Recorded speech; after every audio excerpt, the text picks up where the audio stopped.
I'm Tenitra Batiste, and after Falcons fans' second line all up and through New Orleans, the team actually backed it up.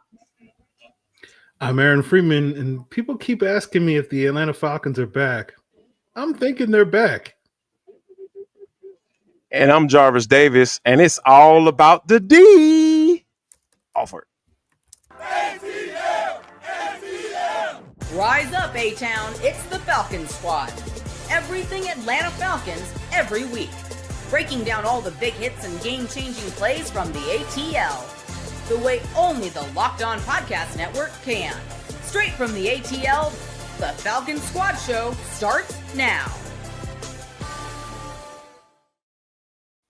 Welcome into the Falcons Squad Show, your home for the best Atlanta Falcons football talk. I'm your host, Tenitra Batiste. Alongside me are Locked On Falcons host Aaron Freeman and Locked On analyst Jarvis Davis. The Squad Show is part of the Locked On Podcast Network, now the #1 sports podcast network. And today's episode is sponsored by PrizePicks.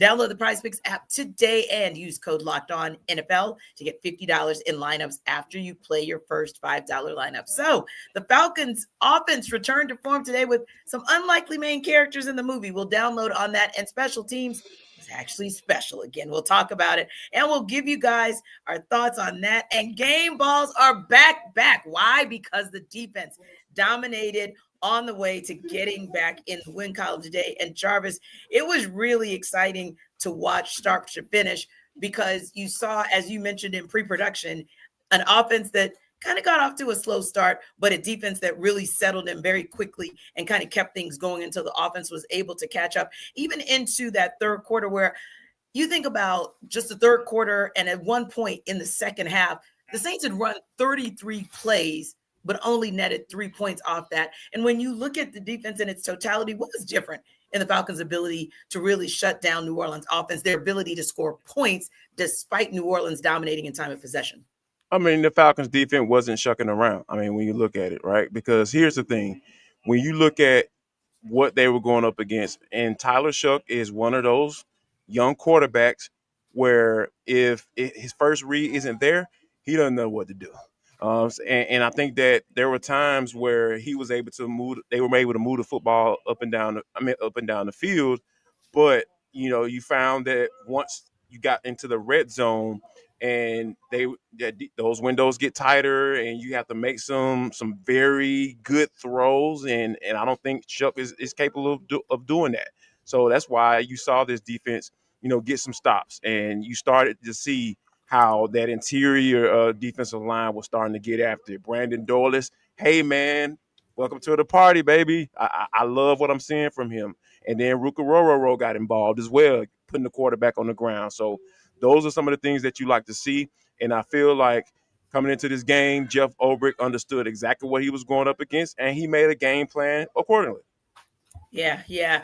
And we'll talk a little bit about those sightings we had of some of the Falcons on defense today. But for you, Aaron, what was different in the Falcons' ability to shut New Orleans down in terms of scoring points, despite the fact that they were dominating in time of possession? Yeah, I think it speaks to what Jarvis was talking about. Like, it felt like they were playing with a renewed energy. How much of that is getting Divine Diablo back? How much of that is getting Mike Hughes and D. Alford back in the lineup? And both of those guys showed up in positive ways. And you sort of saw what we have seen, which is kind of a more complete version of this Falcons defense. And rather than that sort of conservative approach that Jarvis is talking about that they unfortunately had last week against Carolina, you saw them be aggressive. You saw them blitzing. You saw them, at points in the third quarter, especially playing effective bend but don't break defense, where the Saints were able to move the ball, right? The Saints basically, okay, our passing game is not working. Let's come out in the second half and let's just run the ball down the Falcons' throat. We know the Falcons' run defense has not been particularly good this season, and they were able to kind of march the ball down the field, but then, as Jarvis pointed out, when things get a little tighter in the red zone, the Falcons defense put the clamps on, got some negative plays against the Saints, and were able to get some critical stops throughout this game.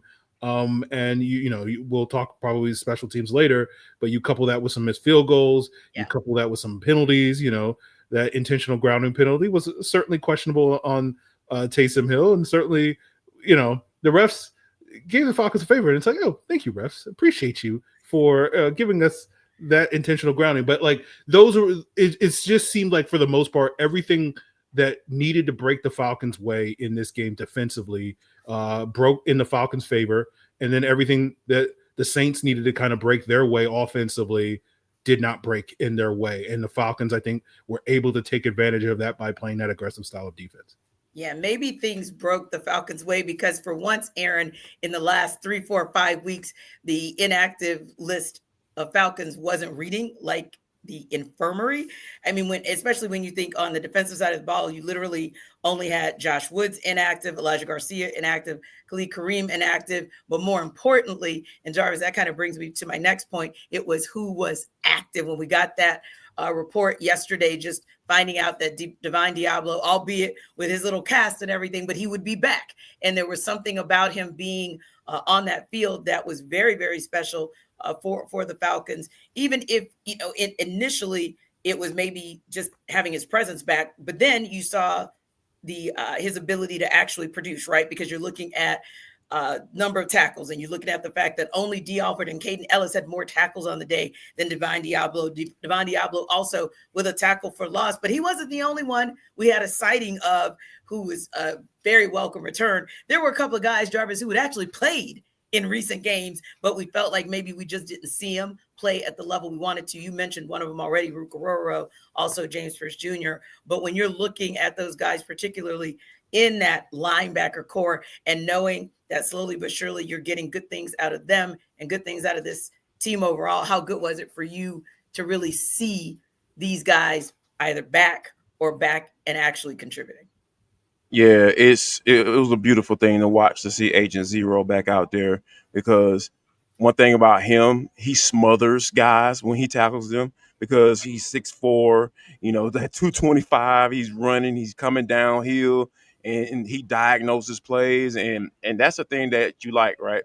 I remember when he made that TFL, I was like, oh, a linebacker making a tackle in the backfield? Wow, look at here. That's the type of stuff that you want. That's the type of stuff. That's the reason why Jeff Ulbrich brought him in. That's the reason why I'm about to give Terry Fontenot some kudos. That's why when he jumped out there and he assigned that man immediately, because he knew that he would be the type of guy that this Jeff Ulbrich defense needs in order to have success, right? Because those converted safety guys, those guys are excellent when it comes to chasing down running backs and putting those guys on the ground, because they have the speed to get there, and they also have the necessary size and build to put those guys on the ground when they get their arms around them. So yeah, this is what this defense looks like, when they have the pieces, especially on that second level, because we understood what Faude and when he's in the game, what he brings to the table, and it's not what this defense needs. And I think that, this is going to be something to look forward to going forward. Yeah, speaking of, that's that versatility that Jeff Ulbrich talks about liking to see all the time, and using players, like you said, a Divine Diablo or even a Caden Ellis, who nearly led the team in tackles with 9, tackle for loss there as well. Another good day from him against his former team. But when you look, Aaron, at what this defense was able to do, especially the guys that were back because they were active again on the roster, like Deablo, but also guys like Ororo, Pierce, Dorlus, that we've said, hey, we see you guys, but we don't really see you on the field. How good was it to see them actually not just be there, but produce good things for this Falcons defense? Yeah, it was, Jarvis and I have joked about this over the last couple of years, where it's like, oh, well, this team has a couple of injuries up front on their offensive line. The Falcons should be able to take advantage of that matchup. Yeah. And for a very long time, it was like they don't ever take advantage of those matchups. Yeah. And they were able to take advantage of having a backup left guard, having a backup right tackle in this game on a number of those plays. I know Rook's sack came against that left guard at the end of the game. I know Anyamata, I think, had a TFL as well, beating that left guard as well. And so you saw like Arnold Ebiketie and Leonard Floyd, along with James Pearson, all those guys, able to take advantage of a questionable Saints offensive line that they're trying to sort of remake and rebuild. And the Falcons were able to get 5 sacks. And, one of the knocks I've had on this defense is like they don't look as good when they're not blitzing. And you saw that throughout this game, I think, where it was like there were times where the Saints were able to get in a hurry up at times and prevent the Falcons from being as aggressive on defense as they want to. And you saw them sort of concede yards in those but don't break moments. But I think at the end of the game, especially when it was just basically, okay, we're just going to get after this quarterback with 4, everybody knows the Saints have to throw the ball to get back into this game, and our guys can pin their ears back. It was refreshing to sort of see the Falcons pass rushers go out there and win as consistently as they did and really heat up Tyler Shuck late in the game. Yeah, the Saints definitely have some work to do on O-line with players like Ryan Ramczyk going into retirement and them trying to figure it out up front. But yeah, Jarvis, I think overall too, you got to say that you liked what you saw from Jeff Ulbrich just in terms of how he schemed everything today. And I think one of the things that impressed me too, I listened as we're talking about all of these players that made a contribution in some way, shape, or form, even the likes of Ronnie Harrison having a big play, just a lot of different players having a lot of different plays, big time plays at the right time. But you got to give a credit to Jeff Ulbrich for being able to scheme to put them in position to succeed. And that's the whole point of this thing, right? Like the coach is supposed to put your players in a position to make plays, and that's exactly what he did today.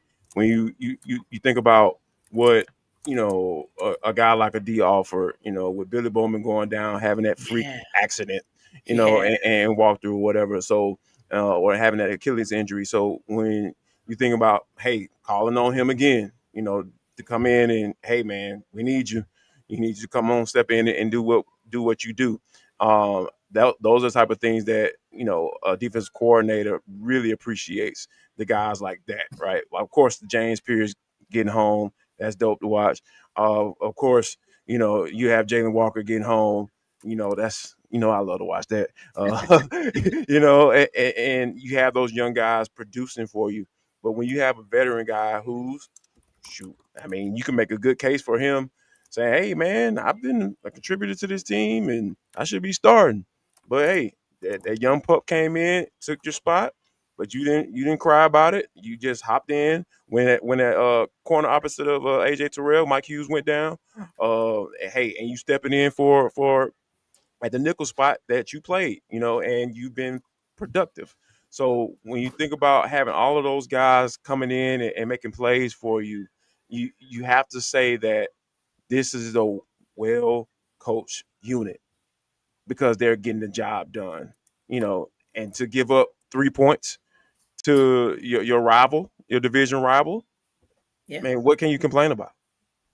Yeah, because essentially you walk away, as you mentioned, with a 24-10 win. And the only reason it's really a 10-point Saints scoring is because of that quirky, fluky pick 6, but we'll talk about that. We'll have some things to say about that one. Yeah. Oh, yeah. I can see it. I can see the commentary coming right now, Aaron.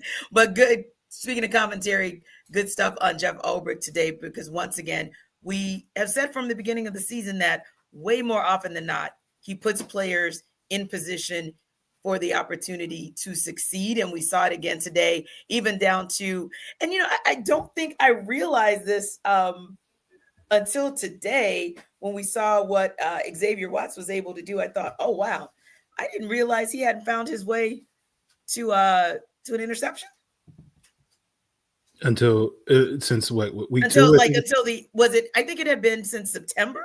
Yeah, I didn't realize that it had been that long, but yeah, good stuff from Xavier Watts to end this game this afternoon as well. But yeah, Ulbrich, good call, good strategy from Brick today. Yeah. I think we touched upon it. You have this domino effect with Divine Diablo. It allows a lot of other players to kind of succeed. We talked about Caden Ellis. You get the best version of Caden Ellis because he's not having to do as much traditional linebacker stuff.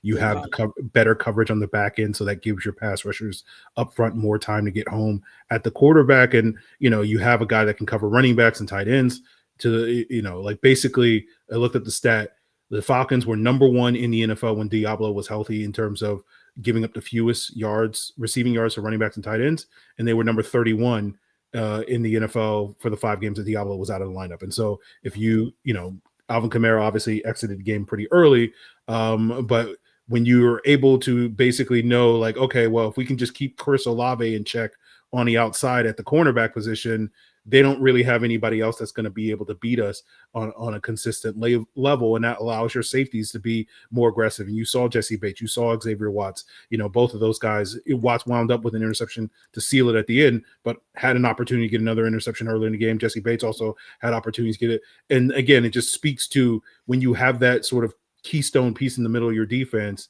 with Divine Diablo, it creates this trickle effect. You mentioned Ronnie Harrison, right? Like, not instead of playing 50 snaps this week, he's only playing like 10 snaps this week, and you were able to maximize those 10 snaps, as we saw on that deflection in the red zone that got that first critical stop for the Falcons. So, I think Jeff Ulbrich, it becomes a lot easier to scheme things up when you have that sort of key piece in the middle of your defense. It's like, now I can use this guy this way, and I can use this guy this way. I don't have to be scrambling trying to cover up for issues and liabilities in the middle of my defense, as the Falcons have kind of been scrambling these last 4 or 5 games.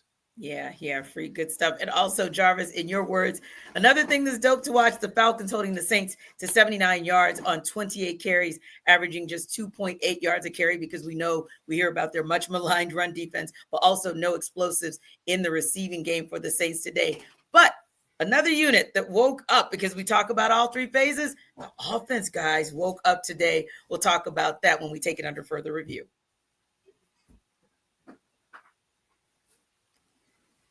This episode of our Falcon Squad Show is brought to you by Prize Picks. You and I make decisions every day, but on Prize Picks, being right can get you paid. Don't miss any of the excitement of this sports season. Whether you're following the NFL, NBA, or both, there's no better time to jump in on the action. If you haven't tried it, Prize Picks is the simplest way to play. Just pick more or less on at least 2 player stats, and if you get them right, you win. It takes less than 60 seconds to make your lineup, and you can play anywhere Prize Picks operates, including California, Texas, and right here in Georgia. So if you've been using Prize Picks during both football Sundays and NBA tip-offs, it keeps every game exciting, especially on a weekend like today, where the Hawks take care of business Saturday night in New Orleans against the Pels, and then the Falcons take care of business Sunday afternoon against the Saints. So download the Prize Picks app today. Use code LOCKEDON NFL to get $50 in lineups after you play your first $5 lineup. Now that's code LOCKEDON NFL for $50 in lineups after your first $5 lineup. Prize Picks, it's good to be right.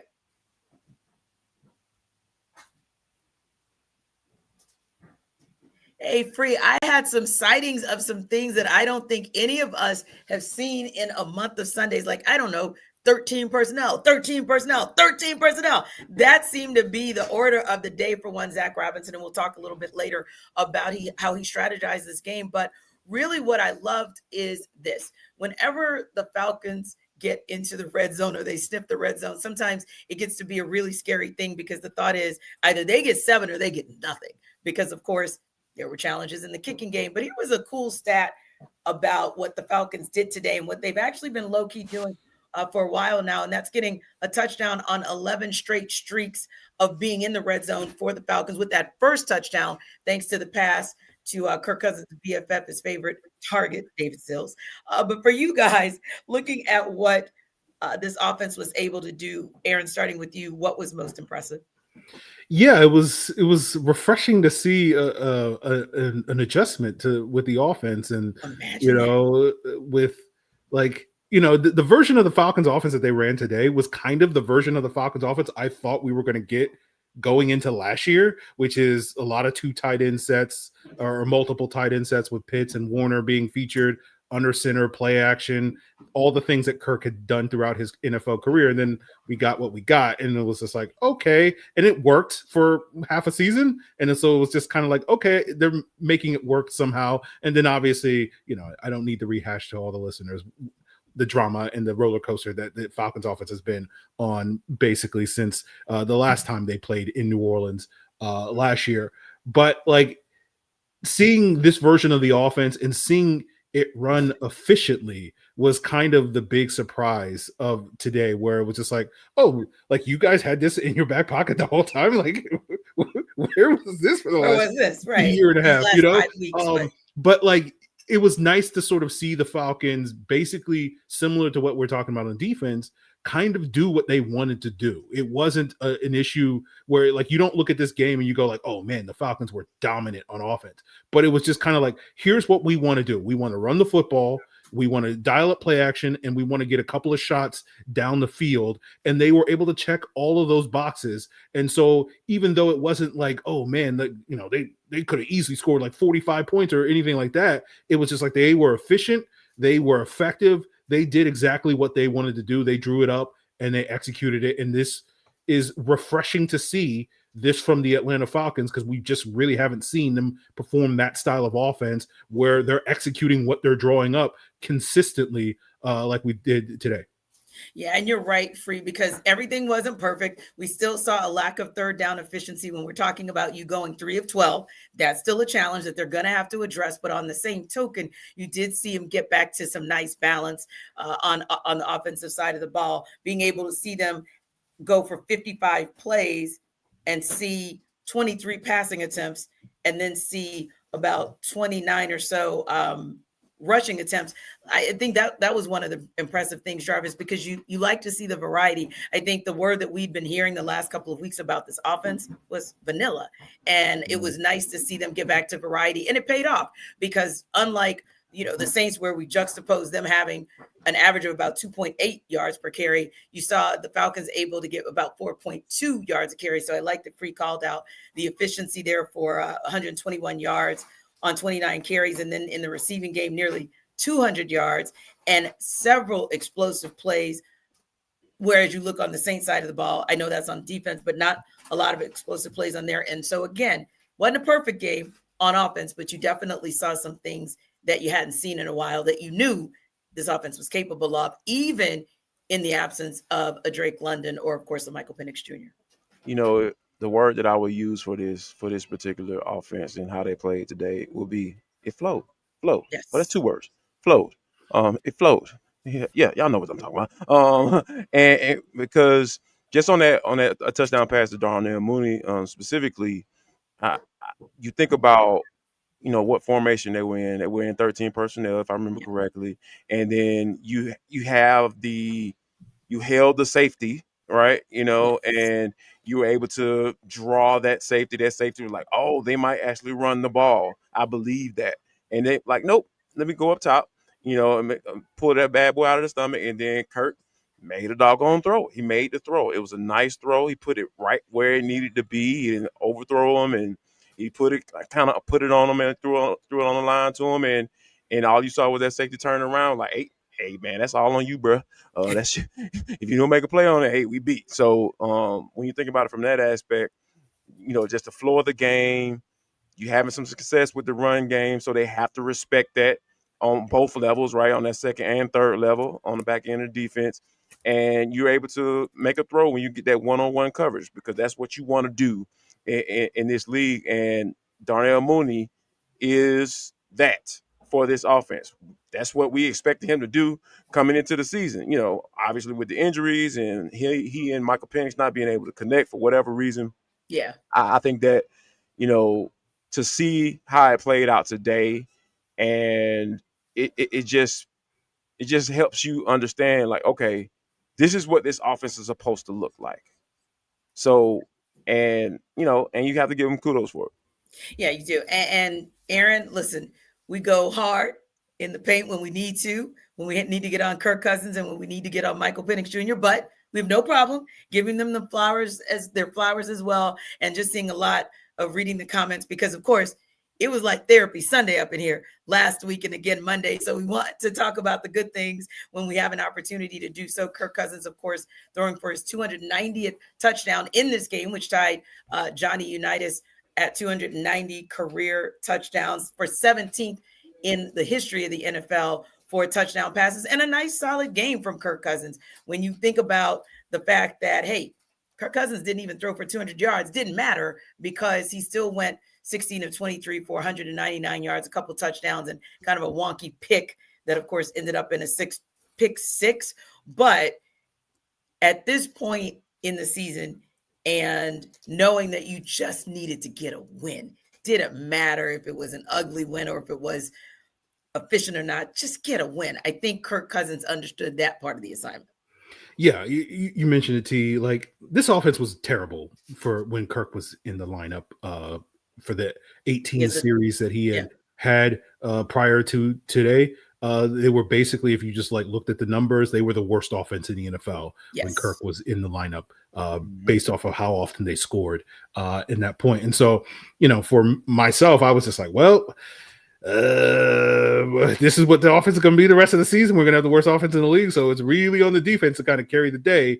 And then you get this performance from Kirk Cousins, and it's like, oh, okay, I like this. And then, like, what's funny about this game was, like, the Falcons go up at halftime, and we're like, okay, well, the Falcons, this is not the first time the Falcons played well in the first half and got an early lead, right?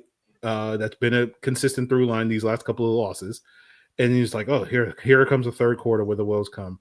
Saints go on a long drive, don't get any points. Falcons go 3 and out. Saints go on a long drive, only get a field goal. So I'm just like, yes, keep running the football, Saints, because the least amount of time we spend in the third quarter, the better for the Atlanta Falcons. And then we get to the fourth quarter, and Kirk hooks up with Darnell Mooney. And, like, to me, about that score on that drive, the fact that was the drive where he had the intentional grounding, right? You had the taunting penalty on Felipe Franks that wiped out a good kickoff return from Jamal Agnew as well. And, like, we've been talking all year long, like, the Falcons can't afford to make mistakes.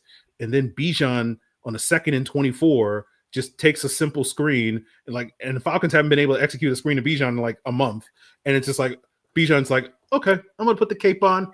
All right, I got you guys. 32 yards, boom. And then the very next play, the Falcons dial up that shot play to Darnell Mooney for the touchdown.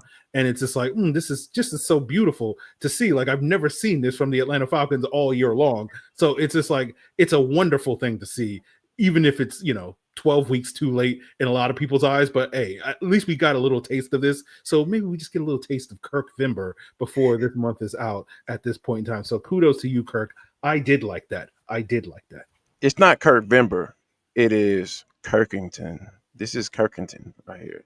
That sounds like a name of a documentary or something like that. Oh yeah, he's already been on one. But no, I think, I think you make a good point, Free, because, the where the Falcons are right now, they're third in the division, and of course the expectations haven't been met. But when you come out and play like this, you break that doggone stinky losing streak, and you get yourself a win, and you look like what we kind of expected you to look like, and I think that the defense has exceeded my expectations this year. Like, no one saw this coming. They're when this defense is on, they look, when they're playing like who they are, they were built to be, hey, playing with the lead, forcing teams to be one-dimensional, having to throw the football. Yeah, this defense looked like it's supposed to look like. And I think that when those two things are married with this team, like, they look pretty good. And you have to give kudos to, Zach Robinson today. I know people don't want to do that, like, he came up with a game plan. Like, Drake London is out, your wide receiver one. Kyle Pitts still acting like the football has a disease and he doesn't want to touch it. It has COVID, and he doesn't, he doesn't have any hand sanitizer, so he can't touch the ball. He can't keep it in his hands for whatever reason. And you have Darnell Mooney, David Seals, Cardale Hodge. You know what? I'm going to go 13 personnel today. And we're going to try to figure this thing out. And we're going to take some shots when we get the opportunity to. We're going to have some success running the ball after having some success running the football. And that's what we're going to do. And, of course, I would like to have seen them drop 30 on the Saints today, right here in Caesars, But they got the win. They got a 2-score win. And in the fourth quarter, you had Tyler Shook trying to lead his team to victory with his arm. And we know that, well, at least I know The Saints probably think they have a quarterback, but we know that he can't do that. And I think that the Falcons showed them that, proved that today. Yeah, I think so as well. And listen, Aaron, when I think about much maligned, and we'll talk a little bit about that on special teams as well, but arguably outside of special teams, it's been the head scratcher of how Zach Robinson has schemed on offense, the things that he hasn't pulled out of sort of the toolkit, if you will. But today you really saw some things like Jarvis mentioned, one of those plays earlier where it's like, okay, Charlie Werner, and shout out to Charlie Werner for having a great game, because he had more passes today than he had in the first 10 games of the season with those 3 catches in a row, one of which was a near explosive play. But also you saw the blocking ability kind of show itself again with Charlie Werner on that Falcons final drive before halftime that actually led to them being able to put some points on the board. But you give the credit to Zach Robinson for scheming a nice game today to put Charlie Werner, among others, in position to have success. Yeah, you talk about that drive, in the first half where I think he had like 3 straight passes, just on checkdowns, and Charlie Werner was out here like, look, I was a all-state legend in Rabun County, Tiger, Georgia. I was a running back, I was a quarterback, I was all of the above. And he was out here being like, look, Bijan's not the only guy that could just take a simple pass and make a defender miss in the open field and turn it into a near explosive play. And I was like, hey, Charlie Werner, because it's been a disappointing year for Charlie Werner, given how steady he was last year and how integral he was to the Falcons' rushing success last year. And so to see him kind of respond to this with a game plan, it's like, okay, Charlie, you're going to get a ton of snaps. You're going to be out there a lot. You saw a healthy amount of Tegan Coriano. You saw a healthy amount of Felipe Franks, in addition to Pitts and Charlie Werner. And it was nice to see Charlie Werner. He had that big blitz pickup on the David Sills touchdown as well. So, it was nice to be like, welcome back, Charlie Werner. And of course, to show up for this of all the games, we can sit here and nitpick and be like, oh, is it too late? And blah, blah, blah. And the Falcons going to be, it doesn't matter. They beat the Saints. They could win. They could win 2 games the rest of the season. Exactly. And we all know which 2 we want them to be. Yeah. And you did it, Aaron, after, to me, and sorry, Jarvis, I just wanted to say this. No, if you're going to go through 5 weeks of loss after loss after loss, many of which were inexplicable, this is the one game that had to be the one to reset, in my opinion. You do it not only against the Saints, but you do it on their home field. So, it didn't have to be a world beater game. To me, you just go ahead and take this dub and say, hey, this is what we needed. If they don't get to the postseason, they don't get to the postseason. But nobody can take away from the fact that at a minimum, you at least now, Jarvis, are in the win column in your own division. And at least, if nothing else, you split the season with your nemesis. Hey, can I say something else? Can I add something to that Charlie Werner piece? Yes. That's what a tight end is supposed to be in this offense. Yes. And, that's not hard. Catch some check downs, break a few tackles, and block. You don't need a unicorn for that. Mm-hmm. You know what I'm saying? So for all you people, all y'all that want to, let's see if we can get if he'll take a discount and get him a contract. Well, Kyle Pitts ain't planning up for his contract. Man, that junk is out the window. Can we stop talking about him, please? I'm only bringing him up because I wanted to point out the fact that Charlie Werner is exactly what this team needs in the passing game. That's all I need you to do. Darnell Mooney is your go ball guy, your deep shot, your shot play guy. Mm-hmm. You got your wide receiver 1 and Drake London, and just throw it to him whenever you can, or as much as you possibly can. And you got Bijan coming out of the backfield. There's no need for a unicorn, especially that one, because you can't count on them. So, shout out to you, Charlie Werner, for being the example. You were the example of what a tight end is supposed to be in this offense. Thank you, sir. I appreciate you. Was Jarvis talking up Charlie Warner, or was he taking down the other tight end? I don't know. Right, exactly. Yeah, it was giving takedown, Aaron, way more than it was giving picking up. Like, oh yeah, Charlie Warner, you did all right too. But Charlie Warner was exemplary. I said he was exemplary. You know what I'm saying? Like this man was showing how it was supposed to be done. Yes. You know? Yes. Check down Charlie, baby. Let's go. Yeah. What are we talking about? Come on. We're talking about a W. That's what we're talking about. But the question, guys, is whether or not special teams was a big part of that, or whether or not special teams was there despite themselves and they got the W. The Falcons did anyway. We will talk about that as well on the other side. This episode of our Falcons Squad Show is brought to you by Game Time. NFL season is back. And honestly, there's nothing better than being in the stadium, surrounded by fans, cheering on your team. But let's be honest, getting tickets can be a hassle between queues, login screens, and prices jumping at checkout. It's frustrating. That's why I use Game Time, the app that gives the advantage back to fans. Game Time is fast, easy, and backed by the Game Time guarantee. You'll always get 100% authentic tickets delivered on time and at the best price. Plus, all fees are included, so the price you see is the price you pay.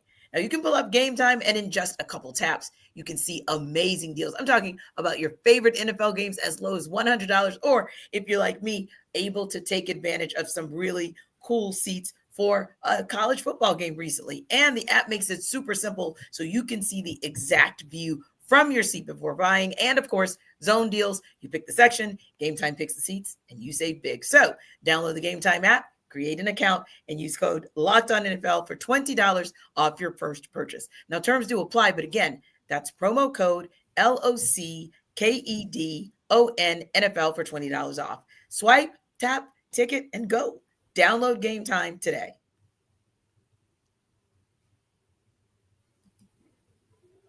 So, Jarvis, we saw some light at the end of the tunnel. Jamal Agnew had himself a nice kick return day. 2 returns, 74 yards, a long of 39. Not a bad day from Dylan Drummond either. 1 return for 25 yards. And then a nice day from Zane Gonzalez, 3 for 3, including a long field goal of 56 in the Falcons' 24-10 win over the Saints. But we also know that there were some kerfuffles and some head scratchers and some oh gods that happened today. But first things first, let's go to the happy place and talk about, for you, what was most impressive. It could be Agnew, it could be Gonzalez, but what was most impressive with some of the good things you saw in special teams today? The operational piece that came over my body and my soul today when Zane Gonzalez ran out there to kick that ball right through the uprights. It was just so smooth. It was just cool. I was just chilling. I was like, oh man, he gonna hit this thing today, baby. You know what I'm saying? Like, just take it in. You know what I'm saying? Just woosah. Like Zane, Zane Gonzalez, man, come on, man. Cool as a fan, baby. We so doggone. What is it called? Kind of. When it comes to kickers, especially with the Falcons, but seriously, little triggered, a little shell shock, a little shell shock. But like we have to acknowledge this because we don't know how long it's gonna last. Just to be honest, because you don't know if it's another 5-for-5 situation. But go ahead. Oh yeah, exactly. And next week it'll be over. So hey, we're gonna celebrate this moment. So shout out to you, Zane. I am giving you a compliment. I'm not gonna tear down anyone else that used to be a kicker for this team. I'm going to just stay positive. Because T says she wants to stay positive.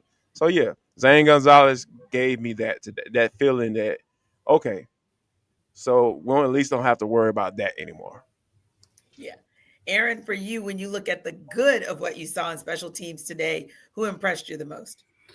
Yeah, I mean, it was nice to see, as Jarvis said, operational piece, right? With the Falcons special teams. And it was nice to see another team struggling on special teams, right? Having some of the struggles that we have experienced here in Atlanta, see the Saints missing kicks and all this stuff. And it's like, oh, that's what it looks like when the shoe is on the other foot. Oh, that looks nice. Ooh, I like that. Oh, ooh, this is just cozy feeling, just to not have to worry about, missed kicks and kerfuffles and all this stuff. And meanwhile, the other team is really struggling in that regard. So, it was, as you said, T, it wasn't perfect by any means on special teams, but because the bar was so low, it was just like, okay, like 75% good. Okay, we will take that. That feels like 75% more than what we have been getting in a lot of these games as of late.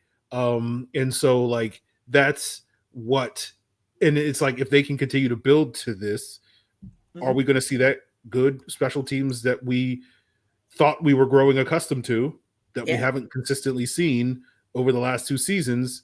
Will we see that finally over these last 6 games? Or, is it going to continue to be the roller coaster and this is just the sort of peak before we go back into a valley? So those are the questions. Obviously, we won't know until the games are actually played, but it's just nice to be, be on the roller coaster with your hands up, no hands, enjoying the ride, as opposed to, being scared for your life as we have been for most of the season. Yeah. And Jarvis, when I think about that, we understand that, hey, if there's some things to call out, we'll call them out. So I know there were some things for you today off special teams where you really said it really made you cringe. And again, thankfully, those kerfuffles, those goof-offs that you're about to talk about and that Aaron's about to talk about did not impact the game, but still it was a little bit frustrating and a little bit of a head scratcher because you're like, dang. When is that phase going to kind of come together, as well as you saw the other 2 phases come together today? I think the penalty with Felipe Franks, it's just stupid stuff. Like that's just dumb. You don't get in those in moments like that. You have to keep a level head. And I even saw that saw Raheem Morris getting on Felipe Franks. He was late. He was giving it to him. He was laid into him a little bit. And no, not a little bit, a lot bit. And he has to do those things. You have to call these players out for dumb stuff like that, because your special teams had already kind of given up. They had the big return, and it was like, oh, here we go again. This happens every game. They figure out, the opposing team figures out a way to get a certain return, and they're able to, dang near break that bad boy if somebody don't make a game-saving tackle. So, for a guy like Felipe Franks, who has been a special team dog, he has been a guy for you. You can't be the one to have that penalty that could potentially hurt your team. But, I think that I'm glad that we're talking about blips instead of entire games, because we know that Marquise Williams might be a little shaky, as to whether or not he's going to be here at the end of the season. And I think he needs games like this where we're talking about that 75% that Free is talking about, that they are, being consistent and being one of those units that the Falcons can say at the end of the game that, okay, yeah, we won special teams today. Because like I said, I can always go back to my saying, if you win 2 out of 3, offense, defense, special teams, more than likely you're going to get the job. Yeah, exactly. And Jarvis, since you just kind of mentioned Marquise, what do you think? And of course, we know special teams maybe of all 3 phases, maybe the one where it's even more so on players to execute. But that said, when we look at Marquise Williams and what he was able to do today, do you feel like maybe sort of kind of we saw an indication that his squad, I don't want to say back, so maybe we'll just use back. No, I need to see more than one game, T. I'm sorry. Yeah. Like, you still had that blip. You still had that big boy return. That could have been a game changer. You never know. So, like, my standards for him are what he set in the previous years, being a special teams coordinator through 2 coaches. So when you think about it from that aspect, I have to judge him based off of that. Yeah. What do you need to do to get back to where you were? Because where you were was a unit that you didn't have to worry about. Yeah. We didn't have to worry about the special teams because you had the kicker, you had Bradley Penn, you had Younghoe Koo, and the coverage units were always at least in the middle of the pack or at the top of the league, and from a coverage standpoint. So it's going to take a little bit more than one game. I'm talking about, like, for the rest of the season, I need to see this consistency in order for him to return as a coordinator for next year. Yeah, because you did see Free a better day from the special teams in terms of kick returns for the Saints, with them having the same number of kick returns as the Falcons with 3, but netting about 24 more yards and having a few more explosives in that space. But that said, what would you say about Marquise? Are you kind of sitting with Jarvis and saying, hey, I can't even say back, definitely can't say back. It's more for you of a wait and see, because it's just a small sample size. Yeah, go ahead. It's a wait and see. Again, it's as I said earlier, like, doing this against the Saints, we're going to count it twice, right? Sure. But like, I need to see it for more than one game before I'm ready to be like, okay, we're all the way back. And you mentioned Felipe Franks. I believe he was the one who was out of his lane on that big kick return that the Falcons did give up.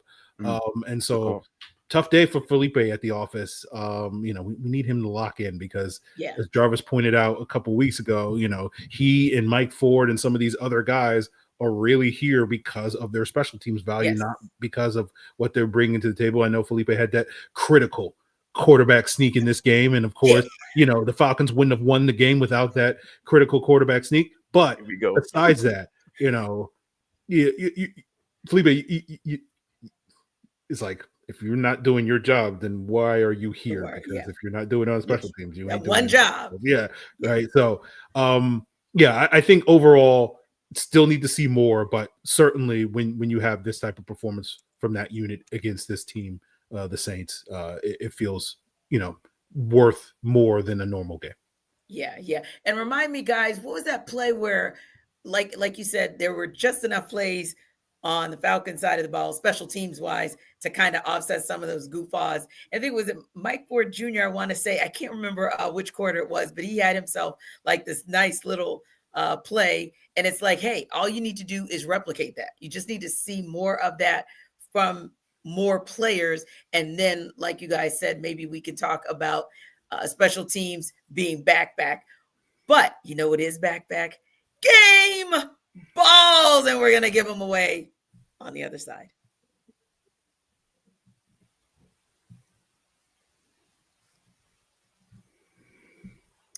Got to tell the everydayers that it's been so long since we were able to do this that when Jarvis mentioned it, Aaron and I went, what?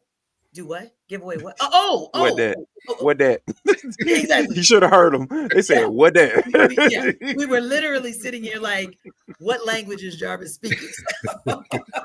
So it is with extreme pleasure when you go through what we have been through as a media team covering the Falcons these last 5 weeks. It is our extreme pleasure to be able to give away game balls once again for the Atlanta Falcons 24-10 win over the New Orleans Saints earlier today. So where do we start with giving out the game balls, Jarvis? On offense. Okay. So has to be Darnell Mooney, right? I have to give a game ball to him, because when you think about his role in this offense, and for Drake London to not be in this offense, and him being able to still establish himself in that role, because ideally you draw the better coverage guy with Drake London, and he gets matched up with the second best corner on the team, or what have you, and you look at it from that standpoint, and he still was able to have success in a one-on-one matchup and get into the end zone. I'll say it again, I've been saying it all show, this is what his role is supposed to look like. I talked about Charlie Warner being the tight end for this team. Yeah.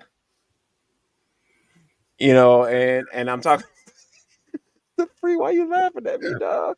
Were you worried Kyle was you the way you were looking back there? Oh no, man, he might pop up, dog. Like, it's a little different around here in these in the Caesars Superdome, whatever you call this doggone place. But I think I have to give it to Darnell Mooney, because like to see him in that role without your wide receiver one, that says something. Yeah. And and I think, like you said, we're gonna go ahead and keep it real and say it was good to have a Darnell Mooney sighting. 3 receptions only, so not a lot in terms of the quantity, but definitely more in terms of the quantity, because in getting those 74 yards, and that was 3 receptions on 3 targets, by the way, got an explosive, the longest being 49 yards, and maybe more. That matters a lot. Yes, exactly. And maybe more importantly, being able to capitalize on it with a touchdown. So yeah, Free, I think that Jarvis makes a great call on his game ball on the offensive side. What about you? Who gets your ball on offense? Yeah, I'm gonna give my game ball to Zach Robinson, but yeah, I think the comment on Darnell Mooney is like in previous games when he got 3 catches, we had to throw him the ball like 12 times just to get him 3 catches, But I'm gonna give it to Zach Robinson because it's like, Zach, what's this? You had this in here the whole time? Like, oh my, like, oh, an adjustment, right? And so, like, there's gonna be a lot of controversy this week because people are gonna be like, why couldn't we do this under Michael Penix? And it's been stated a number of times if people aren't aware of it. Like, the main reason why the Falcons didn't go under center with Michael Penix was because they didn't think he was comfortable with it, because that's not something he did a lot in college. That's obviously not something that he did a lot in his rookie season. And the Falcons were like, we're not going to do that much. And it was something that Kirk Cousins did quite a bit until he got to Atlanta, and then the Falcons switched it up on him. And so, for Zach to basically say, all right, let's just run a different version of this offense. We need a win. We need to make this adjustment. And like we said earlier, like, it was effective. It wasn't perfect, but it was effective at, checking the boxes that the Falcons were looking to check in this game. You got to give kudos to Zach Robinson. Again, there haven't been too many of these games. There's been a handful of games where I think he's called really good games. The last 2 wins I thought the Falcons had against Washington and Buffalo were well-called games from Zach Robinson. And all of a sudden he calls another good game and the Falcons win. It's like, I wonder if there's like a correlation there, where it's like, if your offensive coordinator is scheming things up well, it's almost as if this team plays well. It's weird. It's weird how that tends to seem to happen so much this year. So I'm going to give Zach, some love, right? I don't know how many more games I'm going to get like this from Zach Robinson. So, take that victory lap. Do donuts. Take that. A lot, out here at the Little Caesar Superdome. So, do your thing, Zach, this week. Yeah, and you got to give a world of credit to Zach, like you said, for being able to scheme. I thought that he was able to utilize, like we talked about, everybody, finding ways to utilize Darnell Mooney more effectively. And maybe that's just the chemistry and his ability to kind of work that with Kirk Cousins, but also even in the run game. I liked the way he used Tyler Algier particularly today. I felt like I hadn't really seen him use Algier the right way in a few weeks, but I did like that. But I will give my game ball to one Kirk Cousins, Kirkington, Kirktober, Kirk Bemmer. I just really don't care what you call him. All I care about is calling him a winner as of today, because that is what the Falcons were so in need of. I don't care where you line him up. I don't care if you put him under center and you want to go back and forth about where MPX lines up whenever Zach Robinson schemes. The bottom line is this team was in desperate need of a win. And the bottom line was they were in desperate need of Kirk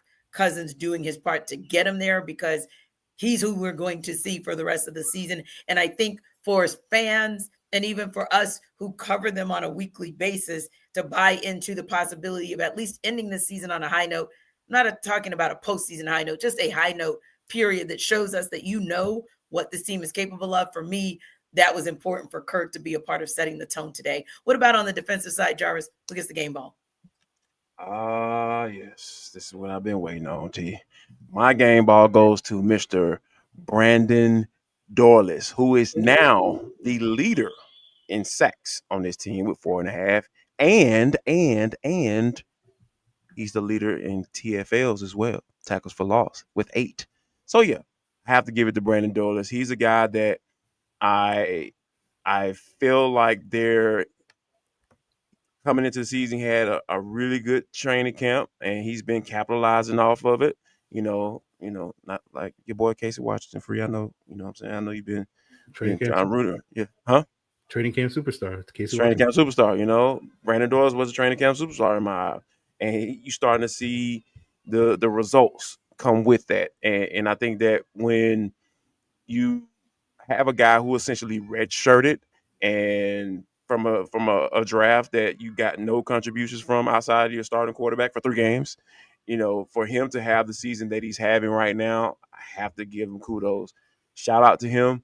And I think that, a little bit of credit goes to my guy who I haven't mentioned in a long time. I got a chance to chop it up with him before the game, Nate Ollie. That's that attacking style, defense, Jeff Ulbrich. Hey, here's what we want to do. I'm gonna bring in a guy who's gonna reinforce that to those guys every single day. Excuse me, singy. What am I talking about? GTFO. Yeah, so yeah, my game ball goes out to Brandon Dorlus. Shout out to him. Yeah, and I like that. And don't forget, since you're giving him his flowers, don't forget to give him his flowers for his ability to get to the QB, not necessarily just for sacks, but also a couple of QB hits in his game today. What about you, Free, on the defensive side of the ball? Who gets the game ball? I'm going to give some love to D. Alford, right? Again, just giving love to people that don't get enough love. There's just a neglectful group of individuals here in Atlanta, now in New Orleans, and they're just yearning for some love, and they just haven't been able to get it in a long time, and now they're getting it today. Again, I don't know if I'm going to be able to do this again, but D. Alford balled today, right? We talked about the late week injury to Billy Bowman, that Achilles injury that he suffered on Friday, and sort of D. Alford was working his way back from the concussion, cleared it, got the call up basically to be like, okay, Billy's down, it's on you, D. You're gonna do the job. And to D. Alford's credit, I thought when he stepped in for Billy Bowman for those like 3-4 games, whatever it was, when Bowman was dealing with the hamstring injury, I thought Alford played reasonably well. We saw him have a couple of impactful plays in a couple of those games. And so there was wondering, it's like, but as we got a little further along and Bowman got a little closer, you saw sort of a dip from D. Alford, and it was like, oh, okay, well, whatever mojo D. Alford had for like a 2-3 game sample may be running out. And it's like, no, he's got the mojo back. He's looking like 2023 D. Alford, who was actually a rising nickel corner in this league, rather than the 2024 version that we got that was, a falling corner in this league, literally falling too often at times, depending on the game that you were watching. And so I thought D. Alford played really well, had a number of stops in this game on third downs. That one play where he came off of his receiver to go get a stop. I can't remember which Saints receiver it was, if it was Vele or somebody else. But, he got a critical sort of third down stop there. On a couple of plays, had a couple of TFLs and some other plays. So overall, just a really good game for D. Alford.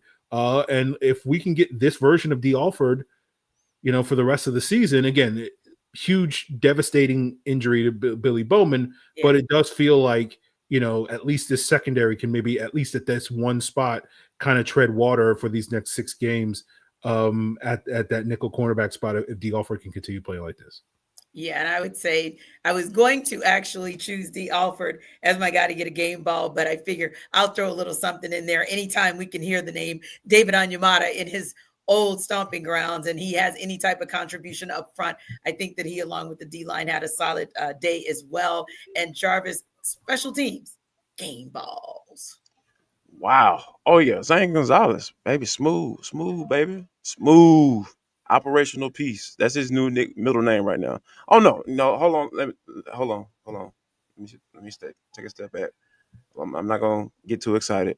And give him a nickname just yet. Yeah, I'm gonna give him a nickname just yet. No. Yeah. Zane. I'm gonna call you what your mama call you. You know what I'm saying? I'm gonna call him by the government. Zane Gonzalez. Game ball goes out to you, sir. Thank you for stabilizing the position. And and helping people not go crazy and gain the trust of Raheem Morris. So yeah, game ball, Zane Gonzalez. Aaron, how about you on special teams? Well, I'm curious. You said Zane Gonzalez, Jarvis? Yeah, Zane, yes. Okay. Mm-hmm. Is that the Falcons kicker? Because I just didn't know who the Falcons kicker was until last week. Is Zane Gonzalez? They signed one. Yeah, they signed one. Okay, yeah. They signed a kicker. Okay. Yeah. I'm gonna give my game ball to Zane Gonzalez, right? He actually earning a name, right? We're not to nickname status yet, right? No. But the fact that I know your name, because basically when they brought him in, I was like, man, I ain't trying to learn it don't matter kicker's name that's gonna get cut in 2 weeks. He's just the kicker. Like, no, you can be in and out the door. You can be that Abe Simpson meme where he walks in, puts the hat on, puts it back up, and walks right out the door. Like that's what I was expecting from Zane Gonzalez, and now he's making kicks, and it's like, oh, Zane, okay, all all right, this is nice. This is nice. We're working towards a nickname at a certain point. So Zane Gonzalez is my game ball. Yeah, well, it's a trifecta because I figure, hey, I know there was 5 for 5 and then 0 for, but just like we just basked in the glory of 5 for 5 until, let's just go ahead and enjoy 3 for 3, right? And real quick before we wrap up, guys, we talked about the players we gave our game balls to. We liked what we saw in schemes and strategy from both Zach Robinson and Jeff Ulbrich, and maybe other than a little bit of a, I don't know, like a little kerfuffle or a little lapse, we'll call it, at the end of the game. We'll go ahead and get some flowers, Jarvis. We'll go ahead and get some flowers, Aaron, to Raheem Morris. Yeah. You survived a week. You survived another week. So yeah, they found a way. They found a way to win. They figured it out. They figured it out. He figured it out. Exactly. Because that's what leaders do, as he so reminded Good leaders, T. Good leaders figure it out. Yes. Yeah, that's what they do. That's what he reminded us of just Yes. last week. Well, we appreciate our everydayers for making the Falcon Squad Show the first listen of the day. Be sure to stop by Locked on Falcons with your host, Aaron Freeman, for more post-game coverage just around the corner. The Falcon Squad Show and Locked on Falcons are part of the Locked on Podcast Network. Your team every day. We'll see you next time.